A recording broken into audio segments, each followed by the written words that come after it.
नमस्कार, बहुत स्वागत आप सभी का। दोपहर के 2 बजने वाले आप देख रहे हैं प्रदेश हमारा। आप सबके साथ मैं हूं प्रियंका राय। नमस्कार, आपके साथ मैं पल्लवी रविंद्र सिंह। बुलेटिन की शुरुआत करेंगे जयपुर से आ रही बड़ी खबर के साथ। निःशुल्क शिक्षा अधिकार की लॉटरी स्थगित कर दी गई। तो अचानक आरटीई की लॉटरी स्थगित की गई है। ये बड़ी खबर इस वक्त की आपको बता रहे हैं। 3 बजे लॉटरी निकाली जानी थी आरटीई के लिए, लेकिन अब इसे स्थगित करने का फैसला किया गया। तो राइट टू एजुकेशन के तहत जो लॉटरी निकाली जाती है, जिसके तहत जो गरीब तबके के छात्र हैं, बच्चे हैं, उनको जो है लॉटरी के जरिए स्कूलों में उनकी एंट्री कराई जाती है, नाम लिखवाया जाता है उनका। हालांकि अब जो है अभिभावकों के लिए भी अच्छी खबर रहेगी, क्योंकि अब जो फॉर्म है वो भर सकेंगे। 2.5 लाख से ज्यादा छात्रों और अभिभावकों को अब लॉटरी का हालांकि इंतजार करना होगा। बताया जा रहा है कि अब 10 मई तक अभिभावक आरटीई के आवेदन जो हैं वो जमा कर सकते हैं। और दिल्ली एनसीआर में इस वक्त पैनिक माहौल है। दिल्ली एनसीआर के बड़े स्कूलों में धमकी वाला ईमेल मिला है, जिसके बाद बच्चों से लेकर अभिभावकों में डर का और खौफ का माहौल है। स्कूलों में इस तरह बम की खबर मिलने के बाद पूरे पुलिस महकमे में भी हड़कंप मच गया। पुलिस एक्शन में आई। एहतियात के तौर पर दिल्ली, नोएडा के दर्जनों स्कूलों को खाली कराया गया। इस मामले में आपको अब तक की अपडेट बताते चले। दिल्ली एनसीआर के करीब 25 स्कूलों में बम की धमकी मिली है। स्कूलों को आतंकियों की भाषा में धमकी भरा ईमेल भी मिला है और अब तक की तलाशी में किसी भी स्कूल से कुछ भी नहीं मिला। तो बताते चले कि गृह मंत्रालय के मुताबिक प्राथमिक जांच में धमकी की कॉल फर्जी मिली है, ऐसी जानकारी सामने निकल कर आई है। दिल्ली पुलिस अब इस मामले में जल्द ही एफआईआर भी दर्ज करेगी और पूरे मामले पर गृह मंत्रालय लगातार पैनी नजर बनाए हुए है।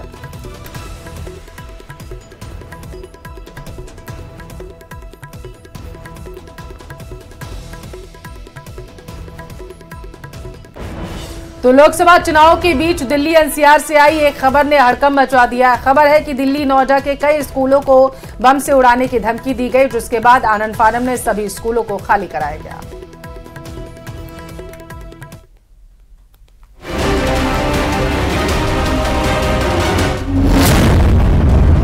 दिल्ली, नोएडा को दहलाने की साजिश, स्कूलों को बम से उड़ाने की धमकी, ईमेल से भेजा गया धमकी भरा खत। बारूदी साजिश से एनसीआर में सनसनी।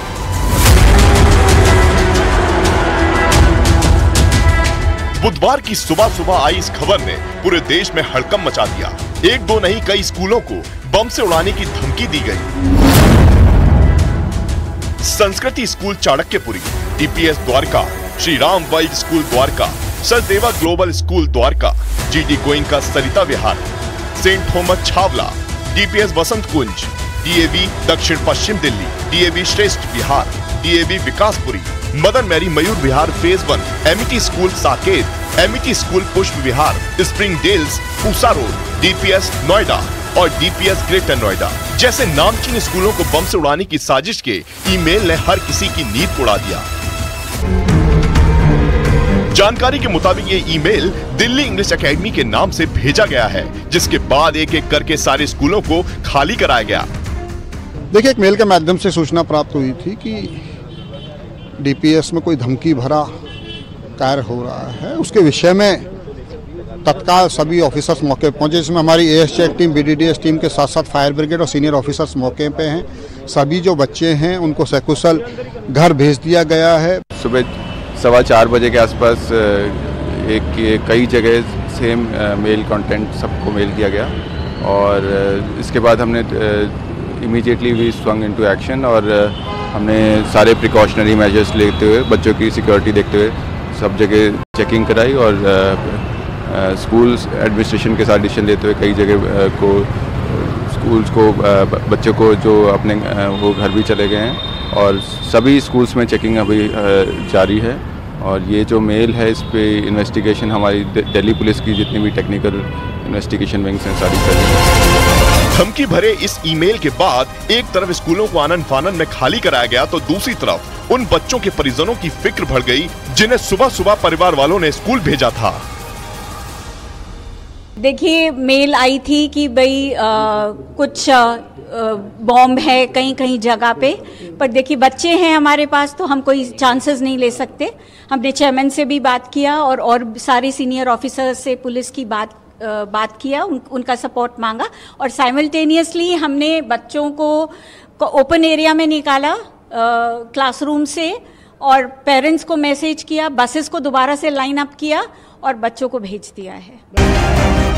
इस बेहद सनसनीखेज मामले में साइबर सेल अपनी जांच को आगे बढ़ा रही है। ईमेल और आईपी एड्रेस के जरिए आरोपियों की गर्दन तक पहुंचने की कोशिश की जा रही है।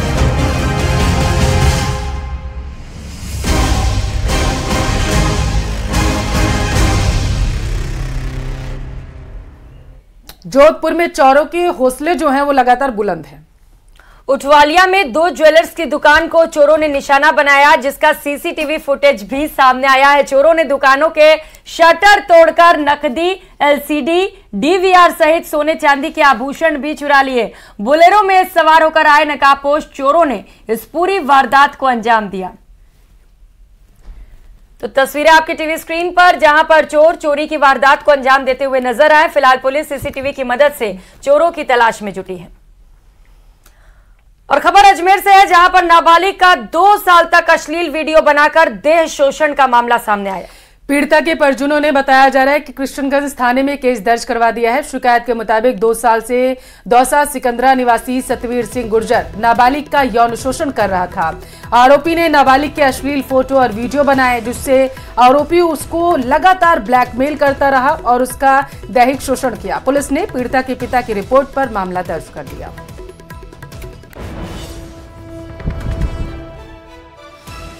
ने आगे रिपोर्ट दर्ज कराई कि उसकी एक नाबालिग पुत्री है, जिसके साथ उसके पड़ोस में रहने वाले एक लड़के ने उसके साथ गलत कार्य किया। उसके साथ वो पड़ोस में रहता था, 2 साल उसके पड़ोस में रहा। उसने उसके साथ दुष्कर्म किया और उसके साथ छेड़छाड़ की। चूँकि गंभीर प्रकृति का अपराध है, इसलिए उसका मुकदमा दर्ज कर लिया गया। आगे अनुसंधान जारी है। बांसवाड़ा जिले में 5,23,88,511 रुपए का स्टाम्प जो था वो घोटाला सामने आया है। ये खुलासा कोष कार्यालय में स्टाम्प के भौतिक सत्यापन में हुआ। इसके बाद कोष अधिकारी हितेश गौड़ ने कार्यालय के स्टोर इंचार्ज नारायण लाल यादव और स्टाम्प वेंडर आशीष जैन के खिलाफ कोतवाली थाने में रिपोर्ट दर्ज कराई। रिपोर्ट मिलते ही पुलिस जांच में जुट गई है। प्राथमिक तौर पर बताया जा रहा है कि नारायण लाल यादव और आशीष जैन सहित 2 अन्य को डिटेन किया गया। विभागीय कार्रवाई के तहत स्टोर इंचार्ज नारायण लाल यादव को निलंबित कर दिया गया और उसके खिलाफ विभागीय जांच शुरू कर दी गई। साथ ही वेंडर के घर से कुछ सामान भी जब्त किया गया। पुलिस सब मामले की जांच कर रही। ज्वाइन किया था फरवरी में, तो ट्रेजरी ऑफिसर ज्वाइन करने के बाद फिजिकल इंस्पेक्शन करता है स्टाम्प्स और टिकट्स का। तो उनको प्राइमा फेसी लगा कि जो सिस्टम के अंदर दर्ज स्टाम्प हैं और फिजिकली उपलब्ध स्टाम्प है उसमें कोई अंतर है। उसकी जांच के लिए फिर उन्होंने कमेटी का गठन किया। तो फाइनली उनको जो अंतर सामने आया, तो उसके आधार पे पुलिस ने एफआईआर दर्ज करवाई है। तो एफआईआर के बाद जो दोषी कार्मिक है उसको पुलिस ने डिटेन किया है। साथ में संदिग्धता के चलते हुए स्टाम्प वेंडर को भी डिटेन किया है और विभागीय कार्रवाई के तहत इस कार्मिक को निलंबित कर दिया है और इसके खिलाफ विभागीय जांच प्रारंभ कर दी गई है। कोटा में coast guard enrolled personnel test का पेपर लीक और सॉल्व करवाने वाले गिरोह के 6 सदस्यों को गिरफ्तार किया गया। आरोपियों के पास से मोबाइल और क्रेटा कार जब्त किया गया है। आरोपी अभ्यर्थियों से पेपर सॉल्व या लीक करवाने के एवज में 10 से 15 लाख रुपए लिया करते थे। बताया जा रहा है कि परीक्षा देने वाले अभ्यर्थी, लैब संचालक सहित कई लोग जांच के दायरे में आ गए हैं। 20 और 21 अप्रैल को ऑनलाइन हुई इस CGEPT परीक्षा में बड़े फर्जीवाड़े की आशंका जताई जा रही। मामले में गठित SIT की टीम अन्य संदिग्ध युवकों की तलाश में अब हरियाणा सहित कई राज्यों में जाएगी। रिमांड के दौरान आरोपियों से पूछताछ के बाद इस मामले में कई बड़े चेहरे बेनकाब भी हो सकते हैं। जाके वहाँ जब पकड़ा गया और उनसे पूछताछ करी गई तो वाकई में उनके पास में उनके मोबाइल्स में इस तरह के मटेरियल मिले जो पेपर लीक से संबंधित थे। ये पेपर जिसके संबंध में पूरी बात हो रही है वो इंडियन कोस्ट गार्ड का पेपर था, नाविक का ऑनलाइन एग्जामिनेशन था, ये नेशनल लेवल का। और इस संबंध में जब बाकी और डिटेल्स देखी गई उनके मोबाइल में तो कुछ पेपर्स नज़र आते हैं, और फिर उनसे जब और पूछा गया तो उन्होंने बताया कि ये कंप्यूटर सिस्टम्स को हैक करते हैं और ये रिमोट एक्सेस प्राप्त करते हैं विभिन्न लैब्स में, और ये वो रिमोट एक्सेस प्राप्त करके खुद पेपर सॉल्व करके उसको सबमिट करते हैं। तो इस तरह से ये ऑनलाइन पेपर लीक हुआ है। तो वहीं बारा शहर की कृषि उपज मंडी में लहसुन की बम्पर आवक होने से नीलामी व्यवस्था गड़बड़ा गई। आवक के मुकाबले बताया जा रहा है नाम मात्र की खरीद होने से नीलामी के लिए किसानों को 8 से 10 दिनों तक इंतजार करना पड़ रहा। लहसुन की लचर नीलामी व्यवस्था से नाराज किसानों ने बुधवार को मंडी का गेट बंद कर जाम लगा दिया। नारेबाजी कर व्यवस्था में सुधार की किसान मांग कर रहे हैं। आपको बता दें कि मंडी में रोजाना 7,000 से लेकर 8,000 कट्टे लहसुन की खरीद की जा रही है। ऐसे में मंडी में माल बिना बिका हुआ डंप हो रहा है। वहीं किसानों का कहना है कि मंडी में लहसुन की नीलामी के लिए उन्हें यहां रुकना पड़ता है, जिससे उन पर आर्थिक भार भी बढ़ रहा है। 18 तारीख से लहसुन पड़ा हुआ है और जो नया लहसुन आ रहा है वो तुरंत बिक रहा है। हमारा लहसुन 18 तारीख से अभी तक नहीं बिका, यही समस्या है। और क्रम वाइज लहसुन भगवाने के लिए रिक्वेस्ट करते हैं और फिर बोलते हैं मंडी में लहसुन लेने के वक्त आते हैं जो लोग कि लहसुन में स्मेल आ रही है, इसमें क्या खुशबू आएगी क्या? इसको 10 दिन हो गए यहाँ पे पड़े रहते हुए, फिर बोल देते कि भाव नहीं जाएगा। भाव कैसे नहीं जाएगा? ये बात तो आज हमें 11 दिन हो गया, हमें पता है कि हम रात दिन के तो कैसे काम करते हैं। अजमेर लोकसभा सीट के नानसी बूथ पर 17 रजिस्टर गुम होने के कारण दोबारा वोटिंग होगी। 2 मई को ये मतदान सुबह 7 बजे से लेकर शाम 5 बजे तक की जानी है। इसे लेकर निर्वाचन विभाग की ओर से तैयारियां की जा रही हैं। मसूदा के नानसी गांव के बूथ संख्या 195 पर दोबारा मतदान होगा। तो जहां बताया जा रहा है कि 753 वोटर्स एक बार फिर से अपने मताधिकार का इस्तेमाल करेंगे और इसे लेकर निर्वाचन अधिकारी डॉक्टर भारती दीक्षित ने भी तमाम व्यवस्थाएं पूरी कर ली। निष्पक्ष और निर्भीक रूप से मतदान हो, इसकी व्यवस्थाएं की जा रही है। विधानसभा क्षेत्र का 195 नंबर पोलिंग बूथ नानसी गांव में पुनर्मतदान 2 मई को किया जाएगा। इसमें जो पोलिंग पार्टी थी उनके द्वारा कुछ चुनाव संबंधी प्रपत्र मिसप्लेस हो गए थे। इसकी कमी की वजह से हमने रिपोर्ट बना करके कमीशन को भेजी थी और कमीशन के द्वारा निर्देश है कि उस बूथ पर अब पुनर्मतदान किया जाए। यहाँ पर 753 वोटर्स थे और सभी वोटर्स को सूचित करने के लिए हमारी प्रशासन की टीम और जो वहाँ पर हमारी स्वीप की टीम है उसने सभी को सूचित करने के लिए सभी प्रयास किए जा रहे हैं। मुनादी भी की जा रही है, लाउड स्पीकर्स के माध्यम से लोगों को बताया जा रहा है।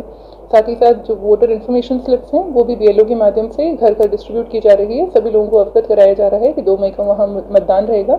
मतदान का समय सवेरे 7 बजे से लेकर के शाम को 5 बजे तक रहेगा और इसमें सभी वोटर से हम आग्रह करते हैं। तो वहीं अभिनेता साहिल खान की पेशी से जुड़ी ये बड़ी खबर आपको बता दें। साहिल खान को मुंबई के हॉलीडे कोर्ट में पेश किया गया।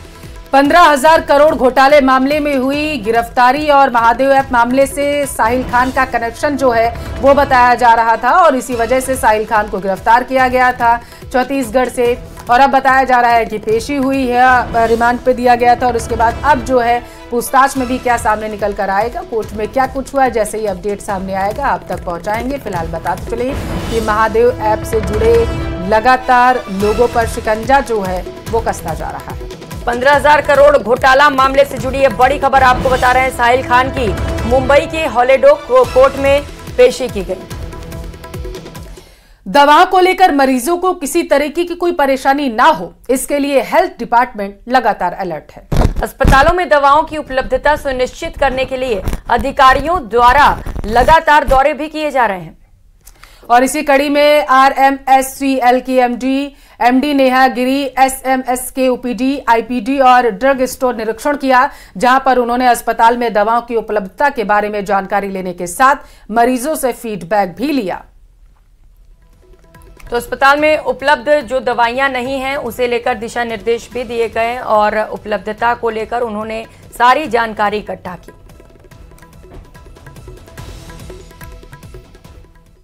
और बाड़मेर जिले के छोटा हथला गांव के राजकीय उच्च प्राथमिक विद्यालय में तीसरी कक्षा में पढ़ने वाले 7 वर्षीय मासूम बच्चे के साथ मारपीट मामले में सरकार ने एक्शन लिया। शिक्षा मंत्री के आदेश पर शिक्षा विभाग ने दोषी शिक्षक को निलंबित कर दिया। उसके खिलाफ विभागीय जांच भी शुरू कर दी गई।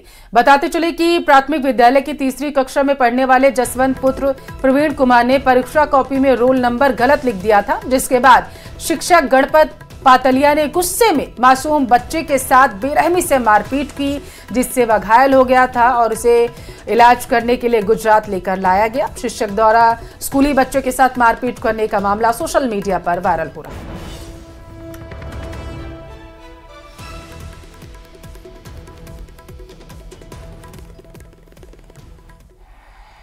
ये राजकीय उच्च प्राथमिक विद्यालय छोटा आथला ब्लॉक फगलिया का प्रकरण है। उसमें कक्षा तीसरी में पढ़ने वाले बालक जसवंत, पिताजी के नाम है प्रवीण गर्ग, उसका प्रकरण है। उसके साथ में हमारे मुख्य ब्लॉक शिक्षा अधिकारी फागलिया की रिपोर्ट के अनुसार अध्यापक गणपत पातालिया लेवल फर्स्ट ने मारपीट करी है और उस प्रकरण के आधार पर उसके खिलाफ नियमानुसार विभागीय कार्रवाई प्रस्तावित कर दी गई है। और खबरों में आगे बढ़ते हुए जल्द ही प्रदेश के सबसे बड़े अस्पताल यानी कि एसएमएस अस्पताल में मरीजों को बोन ट्रांसप्लांट की सुविधा मिलने लगेगी। तो बेहद राहत भरी खबर, और इसके लिए एसएमएस अस्पताल में बोन बैंक बनाने की कवायद चल रही है। अस्पताल प्रशासन ने चिकित्सा शिक्षा विभाग को एक प्रस्ताव भेजा और इस प्रस्ताव पर राज्य सरकार का अप्रूवल के बाद बोन बैंक शुरू होगा। एसएमएस अस्पताल के ट्रॉमा सेंटर में बोन बैंक स्थापित करने को लेकर जगह भी चिन्हित कर ली गई है। बोन बैंक में हड्डियों को -73 डिग्री तापमान पर रखा जाएगा। बोन बैंक के लिए हड्डी ब्रेन डेड मरीजों के परिजनों की स्वीकृति से जुटाई जाएगी। तो एसएमएस के ट्रॉमा सेंटर इंचार्ज डॉक्टर अनुराग धाकड़ ने बताया कि बोन बैंक के लिए करीब 1.5 से 2 करोड़ रुपयों की लागत आएगी।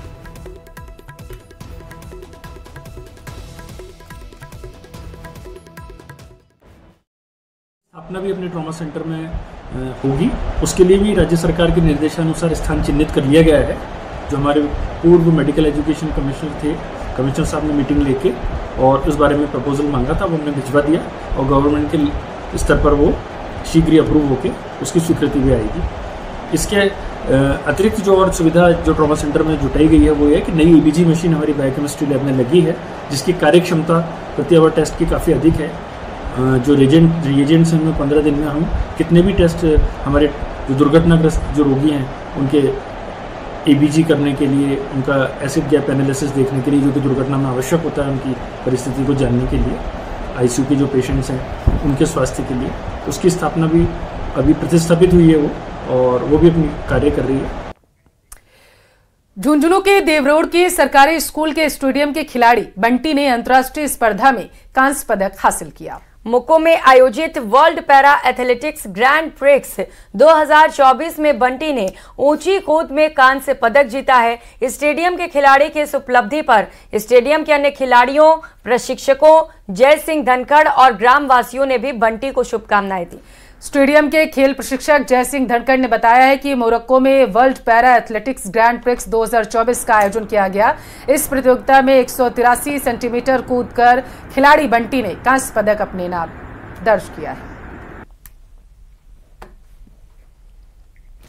और अब खबर अजमेर से है, जहां राजस्थान सरकार द्वारा संचालित राजकीय उच्च माध्यमिक विद्यालय चोसला विजयनगर की हालत पढ़ाई योग्य नहीं है। स्कूल परिसर में गंदगी के साथ ही बाउंड्री नहीं होने से लोग बेहद परेशान हैं। जिनके द्वारा शराब का सेवन कर बोतलें भी स्कूल परिसर में छोड़ दी जाती हैं, तो असामाजिक तत्वों से लोग परेशान। साथ ही सफाई कर्मी नहीं होने के कारण स्कूली बच्चों से ही सफाई करवाई जाती है, ऐसा आरोप है। यही नहीं, बच्चों को जमीन पर बैठने को मजबूर होना पड़ता है। यह सभी समस्याएं लगातार सामने आ रही है, जिसे लेकर कार्यवाहक स्कूल प्रधानाचार्य से भी बातचीत की गई, तो उन्होंने इन सभी कमियों को दूर करने के लिए उच्च अधिकारियों को पत्र लिखने की बात कही है। लेकिन अब तक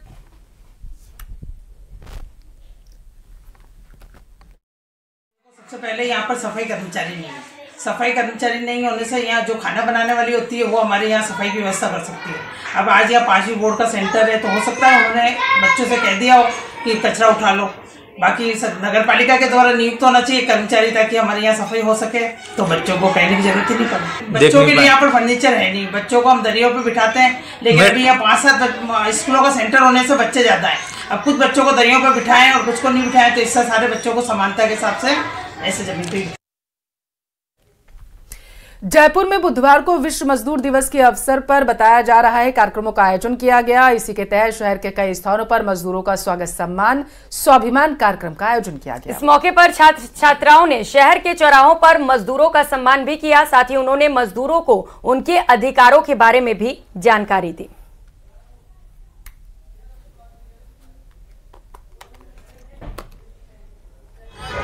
वापस से बोलो। आज हम मजदूर दिवस सेलिब्रेशन कर रहे हैं। मजदूरों के लिए कोई भी हर सरकारी छुट्टियाँ होती हैं, हर सेक्टर में जितनी भी सरकारी छुट्टी होती है, हर इवेंट को होती है, जितने भी कोई भी दिवस मनाए सबकी छुट्टी होती है, लेकिन मजदूरों के लिए कोई छुट्टी नहीं होती है। तो इसलिए हम मजदूरों के लिए एक दिवस कर रहे हैं हमारी कोचिंग के। और अनुपमा फेम एक्ट्रेस रूपाली गांगुली ने अपने राजनीतिक करियर की शुरुआत बीजेपी से की। रूपाली गांगुली ने दिल्ली में बीजेपी मुख्यालय में पार्टी की सदस्यता ग्रहण की तस्वीरें उस दौरान की आपको दिखा रहे हैं। बीजेपी के राष्ट्रीय महासचिव विनोद तावड़े और अनिल बलूनी ने उन्हें भारतीय जनता पार्टी की सदस्यता दिलाई।